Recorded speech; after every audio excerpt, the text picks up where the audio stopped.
We're alive. Hey guys. Hi everyone. Welcome back. Indeed. I'll just do this right now, right up. This is my first edition, bought the day of release, Prisoner of Azkaban. Beautiful. Perfect. Everything's fine. Everything's fine. Everything's not fine. Nothing's fine. You just have like the to-go section. Things fine. The entire middle of my book is out. So I took all my notes for these first two chapters, and then I said, I will go to the DI and try to find a copy of this. And if not, I'm just going to get myself a new one so that I don't destroy this book anymore. Why not? This is my original. Look at it. It's like tiered on. Yeah, she's real dirty. Mine too split into completely two different parts, so I had to spello tape it up on the inside and the outside. It's beautiful. I love that our prisoners are both so used. This has been through a lot. For a really long time, this was my favorite Harry Potter book. Yeah. It's such a great story. It's really solid. It's where Harry starts to be like, oh my God, I'm not a stupid little kid, which I love. Yeah. Big time. Big fan. I'm not gonna I just put it on the floor and it came out. The whole middle came out. Yeah, I'm not taking my notes in my original though. This one I got from the book garden. Yeah, that's what I'm gonna have to do. The bigger, more normal paperback. That is what I'm gonna have to do because whoops.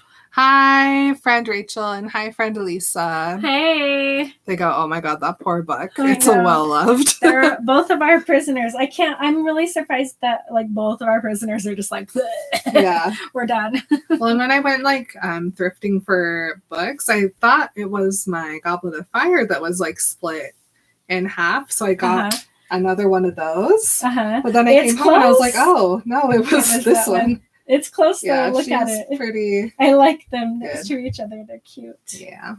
All right. Fun times. I had to share.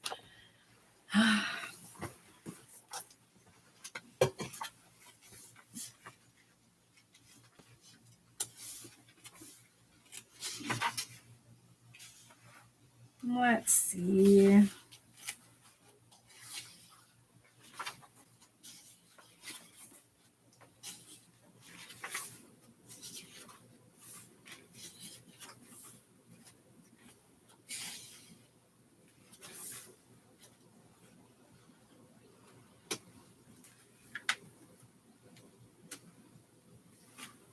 All right, I'm ready. You ready?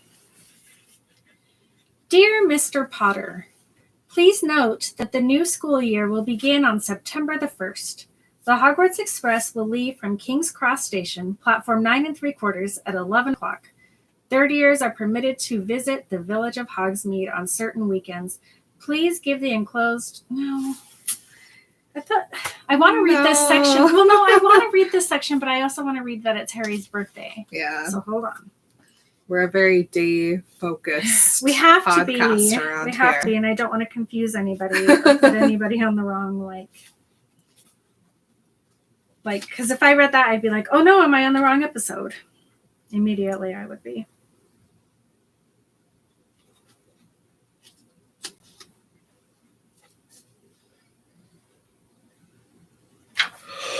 I just don't want to read all the letters.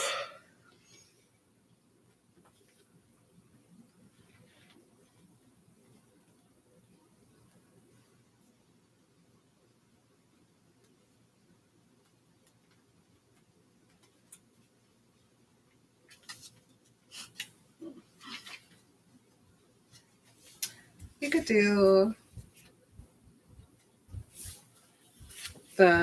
it was 1 o'clock in the morning and Harry's stomach gave a funny jolt.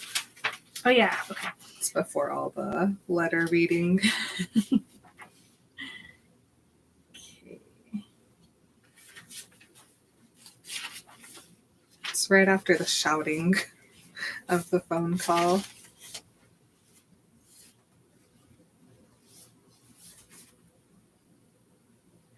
It was 1 o'clock in the morning. Harry's stomach gave a funny jolt. He had been 13 years old without realizing it for a whole hour. Yet another unusual thing about Harry was how little he looked forward to his birthdays. He had never received a birthday card in his life. The Dursleys had completely ignored his last 2 birthdays, and he had no reason to suppose they would remember this one.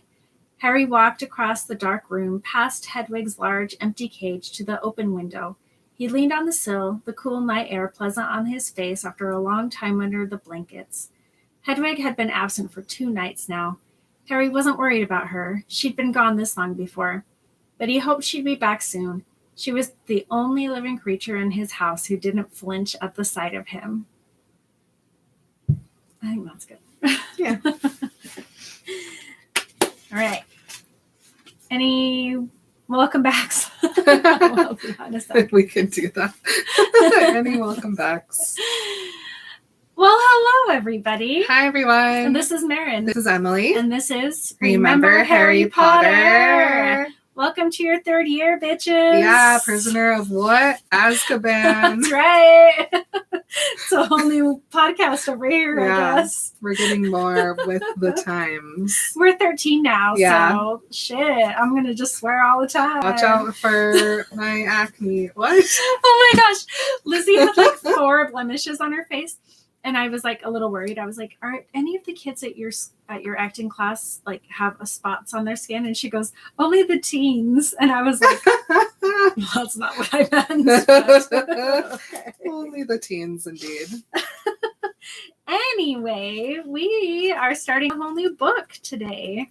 Also, happy birthday, Harry. Happy birthday, Harry. If you're new to this podcast, or maybe you forgot, we are doing the entire Harry Potter series, chapter by chapter, in real time with the events of the book. So today is the first chapter of Prisoner of Azkaban, which takes place on Harry's 13th birthday. Thus, today the release is July 31st. So, with that being said, as you listen to this book, there will be many chapters that happen when there's not a chapter in the book to be read about, in which we talk about characters and other fun things on the in-between weeks. It's awesome. Please subscribe, tell your friends, everybody listen. This podcast rocks. I love it. And with that being said, let's get into it. Let's see, at the ending of last school year, Harry almost died. He definitely got stabbed. It was awful. His friend was unconscious for a long time. He had to go save her life by himself because, listen, that's just the way we do it at Hogwarts. Oh, yeah. And his friend's little sister also almost died. Oh, yeah. I mean, it's not good. None of it's good. No. I screamed so much. I'm going to try to turn over a new leaf in this book and not yell so much about how unjust it is that a 12-year-old and a 13-year-old now has to do all the scary stuff. But as my friend Jen said to me, it's okay that I feel this way because it just shows that there's uncured, untreated trauma from my own child where I felt like nobody was taking care of me from my own childhood. Right? Right. So that's why I'm so mad about it. Yeah. That's why I'm so angry. So it's okay for me to feel these feelings. Yeah, Harry shouldn't have to do it by himself. Just like we didn't need to. Have done it by ourselves right? Either. We shouldn't have had to. So but that's why we love Harry Potter so much. It truly is. Yes, I am 13 and I too need to run away. Right? I mean, yes, actually. So, Prisoner of Azkaban, Chapter 1, Owl Post. Page 1. It is summer between Harry's 2nd and 3rd year at school, and it sucks. All he wants to do is go back to school and do his homework. Can relate. Not me, but I understand. So he lives with his awful muggle family, the Dursleys. And these guys are like, you're a wizard. That's super gross. You're not allowed to do any of that wizard stuff while you're here. So he has to do his homework in secret under cover of darkness. Cool. So that's what he's doing. He's like, it's nighttime. He's laying under the blankets, writing an essay. Mm-hmm. This particular homework seems to be an essay on magical history.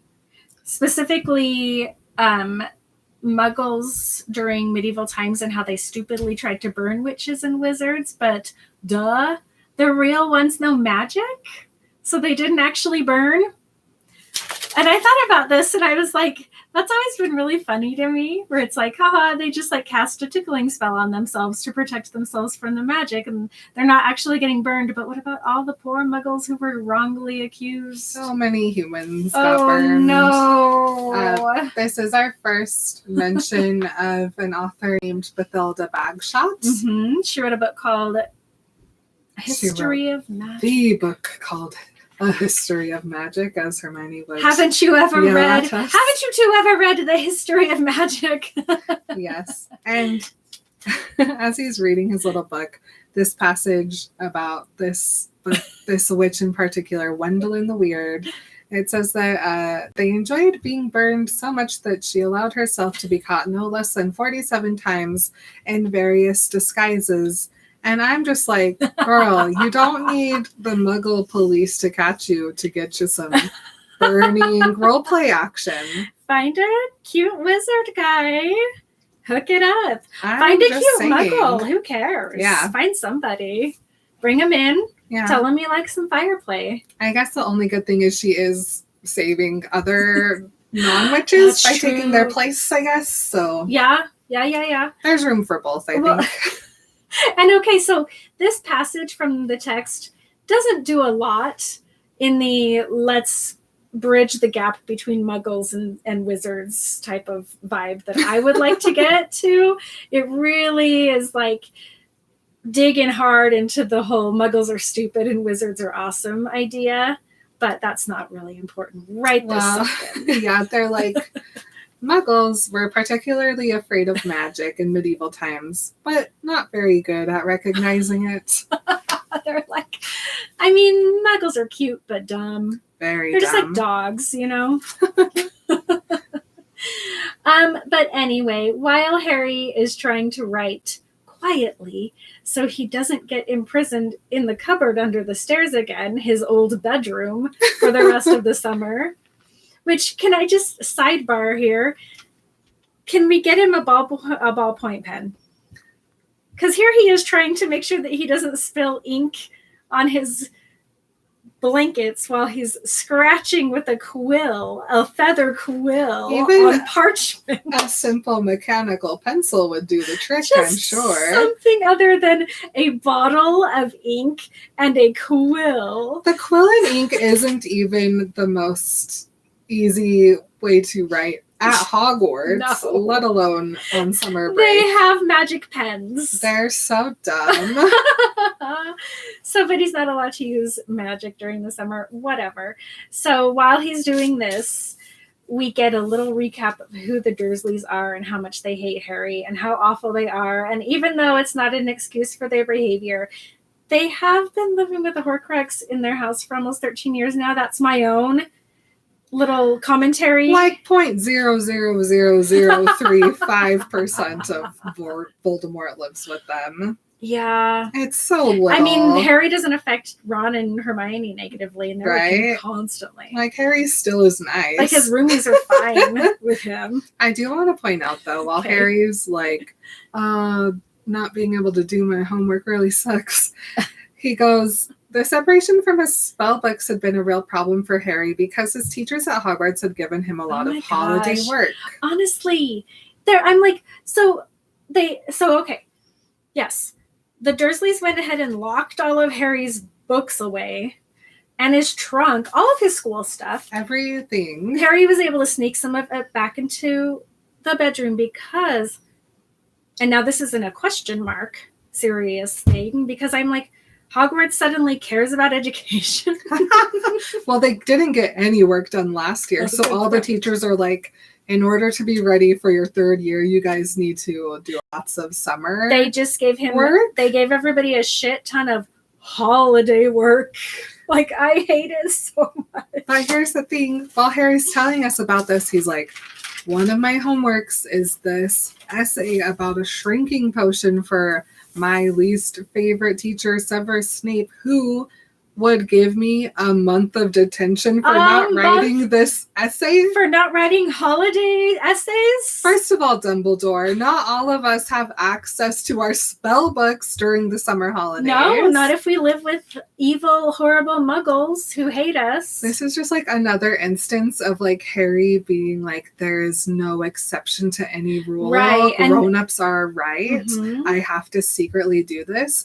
Instead of just being like, Hedwig, can you take this letter to McGonagall and tell her, hey, all of my stuff is locked up. I'm not going to be able to do this before I get back. Like, what do you want me to do? No, instead he just has to like every single night hide under his blankets and write essays and hopefully not spill any ink on his sheets so that he doesn't get detention for not doing it.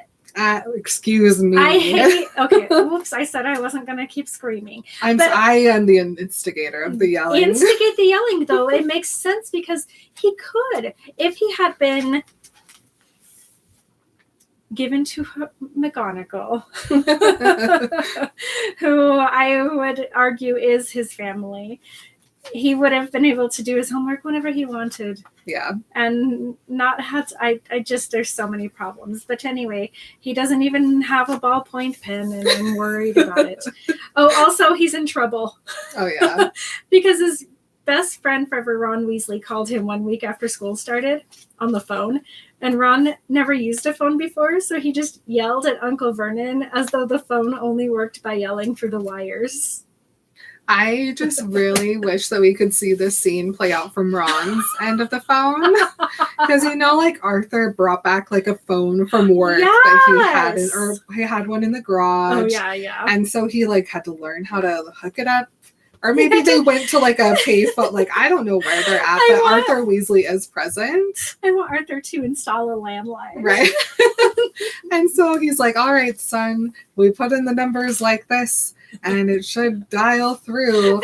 And just make sure you talk really loud because Harry lives far. Like, I don't think this is Ron. I think this is 100% Arthur's advice. He lives far away. I don't know how they're going to be able to hear you all the way over there. And he's watching. Yes. Like hands clasped. Meanwhile, Fred and George are like, oh my God. This is so cool. I could have told him how to use a phone, but I will not. They're calling Muggle girls. Absolutely, they're calling the Muggle girls. Mm-hmm. So he just screamed at Uncle Vernon, and of course, Uncle Vernon screamed back. So much so that, and I quote, "The fight that had followed had been one of the worst ever." This is how bad the Dursleys are. Their kid that they're in charge of, who they treat terribly anyway, accidentally has a dumb friend, but he gets in trouble for it. I hate it. It's so sad. Ron must have told the other BFF, Hermione, not to call, because even though Hermione grew up a Muggle and knows how to use a phone, Ron's like, don't call those people, I guess. I don't know. And Hermione was like, well, I guess I won't because they're scary. So anyway, he hadn't heard from anyone all summer, but at least he's allowed to let his owl Hedwig out at night. So Harry just spends the whole summer being super tired. Only because Hedwig screeches when she's left in her cage. She's like, good for you, girl. He's like, I get to let the owl out because otherwise she just yells and yells and yells. And Uncle Vernon is like, let the owl out. Yeah, it was worth his sleep to give Harry an inch. So Harry, he puts away his contraband. He looks at the clock and realizes that it has been his 13th birthday for a whole hour. Now, admittedly, Harry hasn't really ever had a good birthday. So he goes to the window to think about his life and his scar and his parents' brutal murder in front of his own eyes. That's what he's doing. And how, honestly, he's lucky to even be alive at all. And as he's looking, thinking that maybe Hedwig, his one and only friend, would be home soon, the only one in the house who doesn't flinch when they see him, quote unquote, he sees this what to me sounds terrifying, because they don't tell us what it is at first. They just describe what is described as a large, lopsided flying thing coming toward him. It's like coming toward him, and he's just staring at it, because if you know anything about Harry Potter, he's just used to anything weird happening. So he's just kind of like, well, I guess I'll just wait and see what this is. But luckily, it is Hedwig and another large owl, tawny owl from Hogwarts. And in between them is Ron's owl, Errol, who cannot fly, is obviously almost dead, but delivered his package to Harry anyway with the help of Hedwig and the Hogwarts owl. Okay. So the Weasleys obviously need to communicate. They need an owl. That is obvious. There's so many of them. It would be ridiculous of them not to have an owl.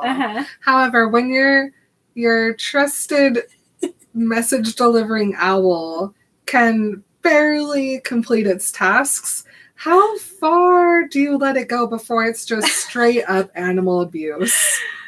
Oh my gosh, they're just gonna let that owl die on the job. Like, they are. Oh my god. Please give Errol retirement.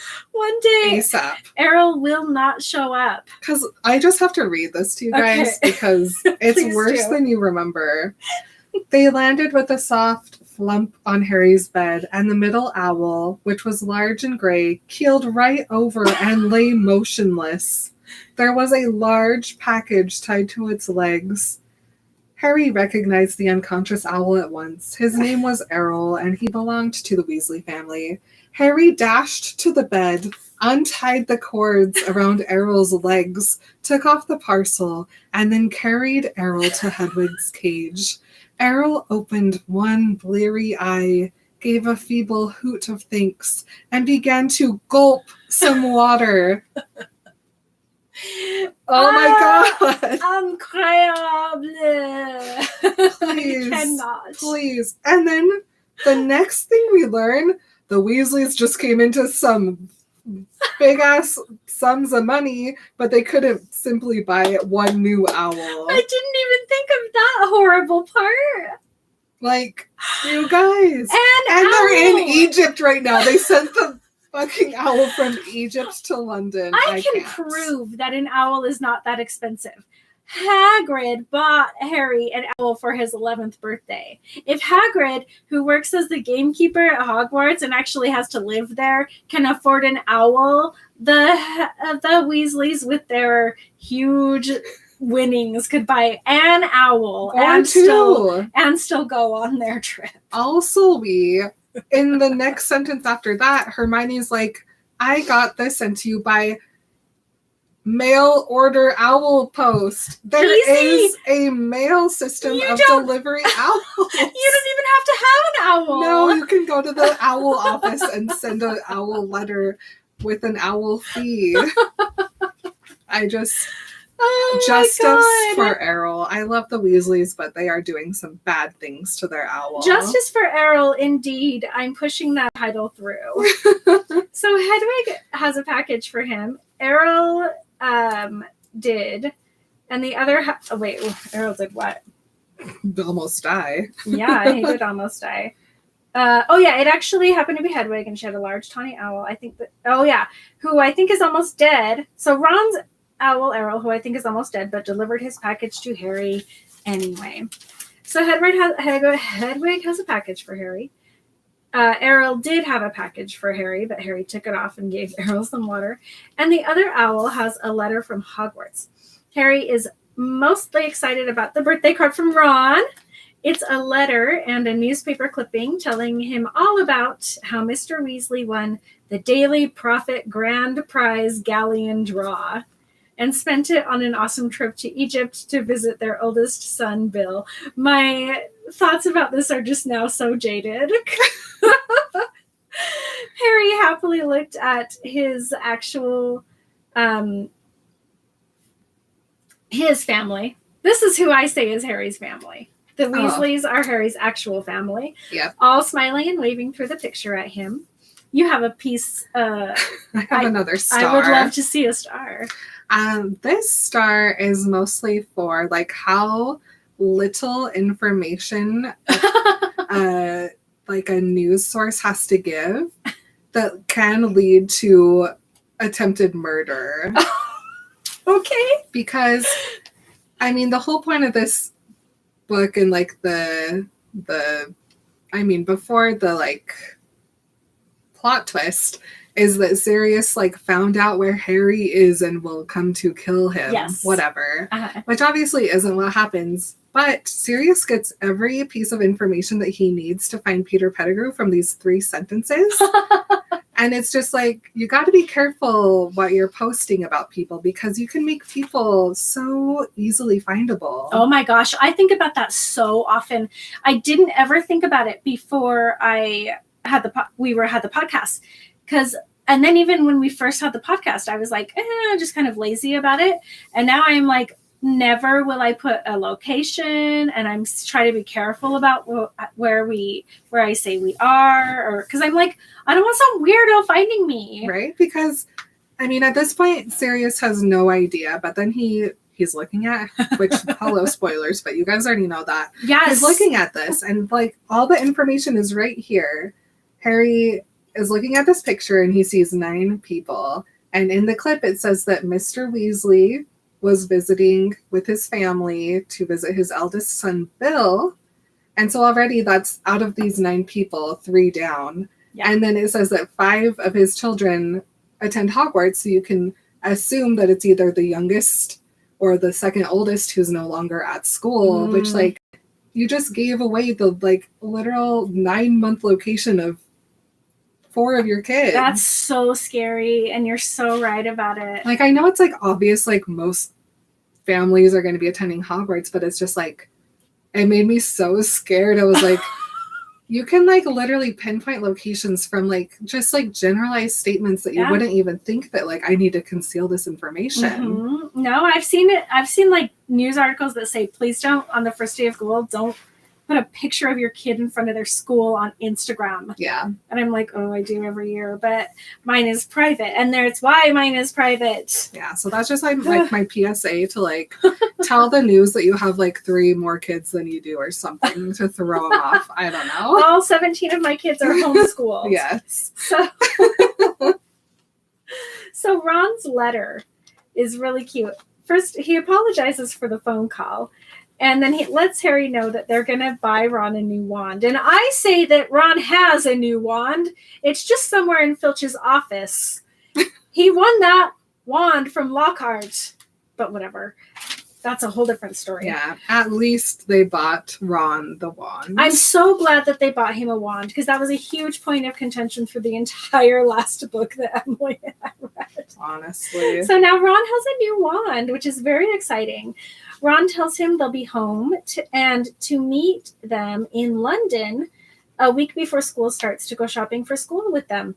The package he sent is a very cool magical item called a sneakoscope. Will you read at least some of the letter? Oh yeah, from Ron. Yeah. So this is like separate from his letter. This is a note that he's written about his gift, and he goes, "Harry, this is a pocket sneakoscope. If there's someone untrustworthy around, it's supposed to light up and spin. Bill says it's rubbish, sold for wizard tourists, and isn't reliable because it kept lighting up at dinner last night. But he didn't realize Fred and George had put beetles in his soup. Bye, Rob." Bye. I love the bye at the end so much, but also I love everything about that. I just think it's so cute that he's like, here's this thing. This is what it does. It's obviously working. And he thinks it's working because Fred and George are mischievous, which it might be, but man, that's fun. I love that little paragraph. Keep that in your, pin it right now onto your board. Yeah, my favorite part is that it's the pocket-sized version and not the actual thing. It's a pocket. I got you the pocket sneakoscope because he's Ron. Yes. He's like, I only have 15 galleons or whatever from my nuts. I only have 5 nuts. Yeah. So let's see. Now he opens Hedwig's present. It's a very, very sweet letter from Hermione. She's in France, but Hedwig flew all the way there to pick up her package for Harry. And then, was there anything you wanted to say about her letter? Not about the letter, but couldn't Hedwig have also gone and picked up Ron's present too? Yeah, the Weasleys were like, send Errol. And then he opens the package from her, and it is such a cool gift. It's a broomstick servicing kit. She's the best. She just like went out of her way to order this thing and have it sent to him, and it's like super cool. It's so meaningful to him. The funniest part of this is that Harry like doubts Hermione's gift giving ability the 1,000,000% before he unwraps it. I know, because it's like this big square shape. He's like, God damn it, Hermione got me a dumb book.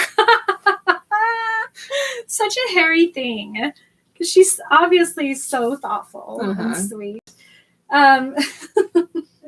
So his last package, the one from Hogwarts, is from Mama Hagrid. He rips it open and it snaps. So now let me get this clear to everybody if you're wondering. Hagrid is an angel, and he would never put Harry in danger on purpose.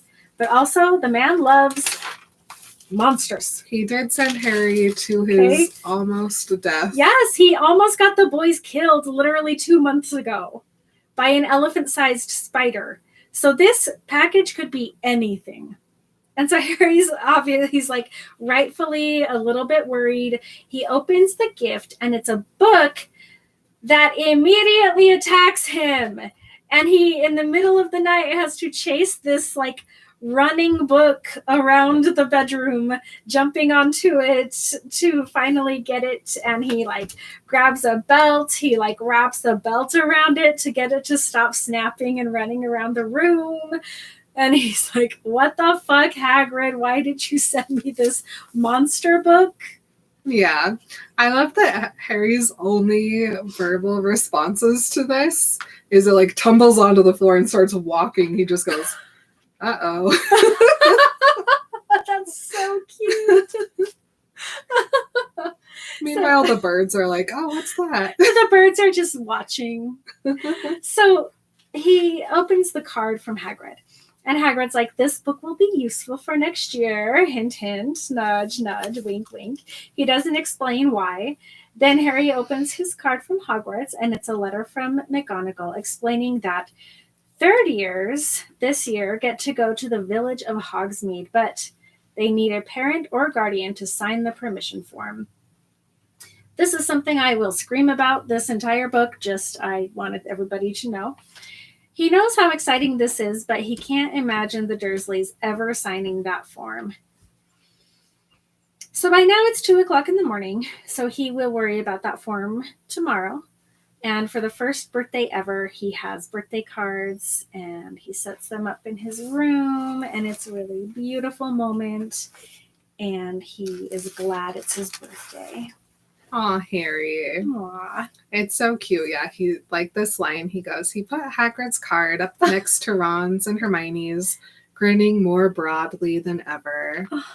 And also, my fave and most relatable thing for Harry is he has created himself a chart that counts down the days to go back to Hogwarts. And so before he goes to bed, he goes and crosses the day off. That is very Emily.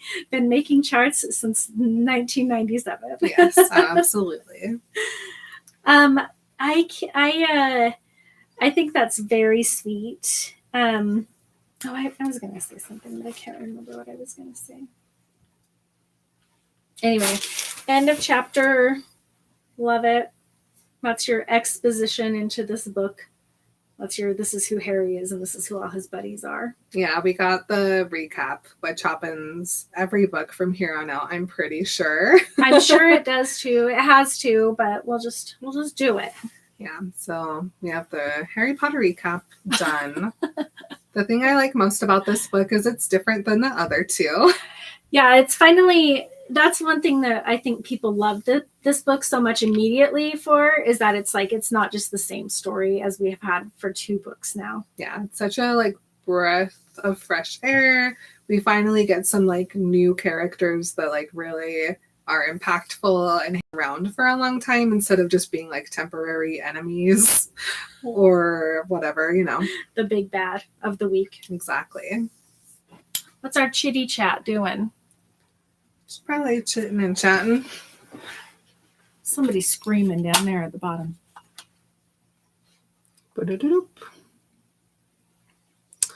Let's see. Rachel says, hi, friend Lisa. Hi, friend Emily. Hi, friend Marin. Hello, friend Rachel. Friend Rachel. That's my RO voice of doing it. Can't believe it's almost time to go back to Hogwarts. I can't believe it's Harry's 42nd birthday. It is, yeah. Yep. Yep. He's a year younger than me. Jamie is here. Hi, Jamie. Friend Jamie. Aww. Rachel introduced her to our weird new way to say hi. Yeah. Hi, Caitlin. Jamie says, I sadly missed the Twilight record, but you can just reread the last 2 chapters and LOL'd at friend Edward. Yes. Caitlin, me finally understanding how Remember Harry Potter works. Oh, it's fine. It's tricky so if you don't know. You guys just think we get real lazy during We're just February. Lazy. We just only want to do easy episodes. Hermione petitioned for more summer homework. I'm sure she had a convincing PowerPoint and everything. She's like, I missed out on my finals. Hermione went so hard on trying to get more homework. Oh my gosh, you guys. How Ron speaks to the Dursleys is how my parents use their cell phones. Oh, no. And constantly telling them to stop shouting. Oh my god. Oh no, my mom's is always on speaker. Always. The Owl Post Office, yes. Do they have cute little uniforms? Oh my gosh, yes. Think of it. Little pants. A little medal. They have to. I hope they wear little hats. The owls need to unionize. Imagine Amazon delivering via owl. How do you read a monster book? The monster book will eat Voldemort. What is going on, Joshua? Joshua, literally, that's all we needed this whole time.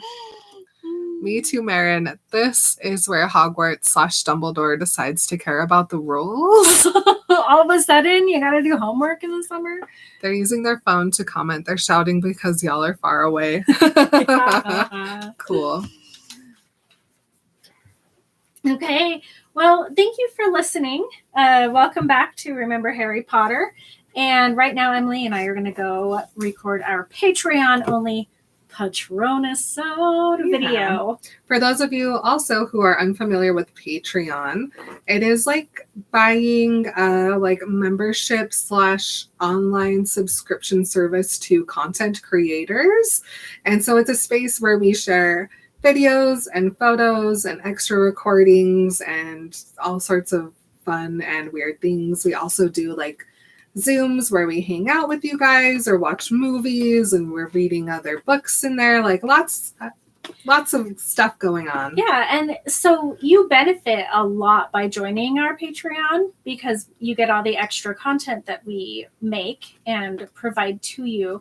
And also we benefit because it allows us to continue to make this podcast by not having to work full time at other jobs. And we just get a little bit of money to support us to make this.